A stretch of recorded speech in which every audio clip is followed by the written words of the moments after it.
जब से वेनेजुएला पर यूएसए ने हमला किया है, तब से सबके जहन में एक ही सवाल उठ रहा है कि क्या तीसरा विश्व युद्ध होगा। क्योंकि मादुरो जब गिरफ्तार हुए तो किम जोंग के माथे पर पसीना आ गया। मिसाइल दागकर ट्रंप को उसने ललकारा है।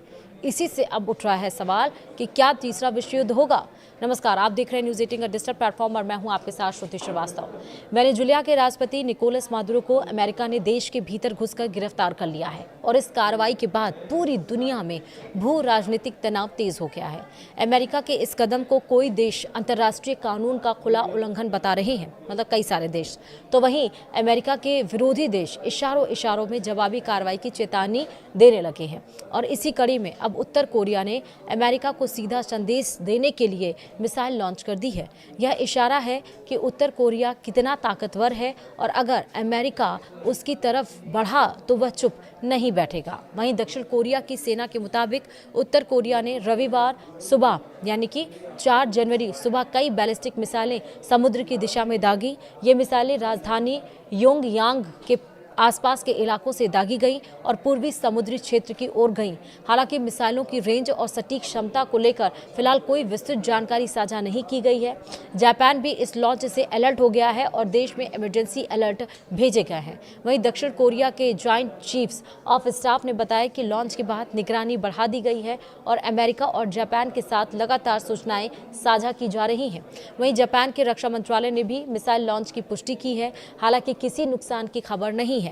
वहीं अमेरिका ने मिसाइल लॉन्च पर क्या कहा है, चलिए बताते हैं। यह मिसाइल परीक्षण ऐसे वक्त पर हुआ है जब वैश्विक स्तर पर अमेरिका पहले ही वेनेजुएला को लेकर घिरा हुआ है। अमेरिकी राष्ट्रपति डोनाल्ड ट्रंप ने दावा किया है कि अमेरिकी बलों ने बड़े पैमाने पर सैन्य कार्रवाई के बाद मादुरो को हिरासत में लिया है और इसके बाद से रूस, चीन और ईरान जैसे देश अमेरिका की मंशा पर सवाल उठा रहे हैं। विशेषज्ञ मान रहे हैं कि उत्तर कोरिया का यह कदम केवल एक हथियार परीक्षण नहीं बल्कि अमेरिका के लिए एक रणनीतिक चेतावनी है, खासकर इसलिए क्योंकि यह लॉन्च ऐसे समय में हुआ है जब दक्षिण कोरिया के राष्ट्रपति चीन दौरे पर जाने वाले हैं और कोरियाई प्रायद्वीप पर कूटनीतिक गतिविधियां तेज है।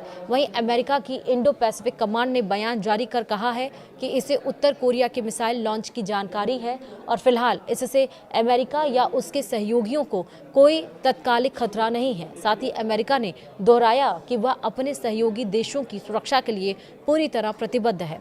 गौरतलब है कि इससे पहले भी उत्तर कोरिया ने क्रूज मिसाइल परीक्षण किए थे और अपनी पहली न्यूक्लियर पावर्ड पनडुब्बी के निर्माण की तस्वीरें जारी कर दुनिया को चौंकाया था। अब वेनेजुएला संकट के बीच यह मिसाइल लॉन्च संकेत देता है कि वैश्विक शक्ति संतुलन तेजी से अस्थिर होता जा रहा है।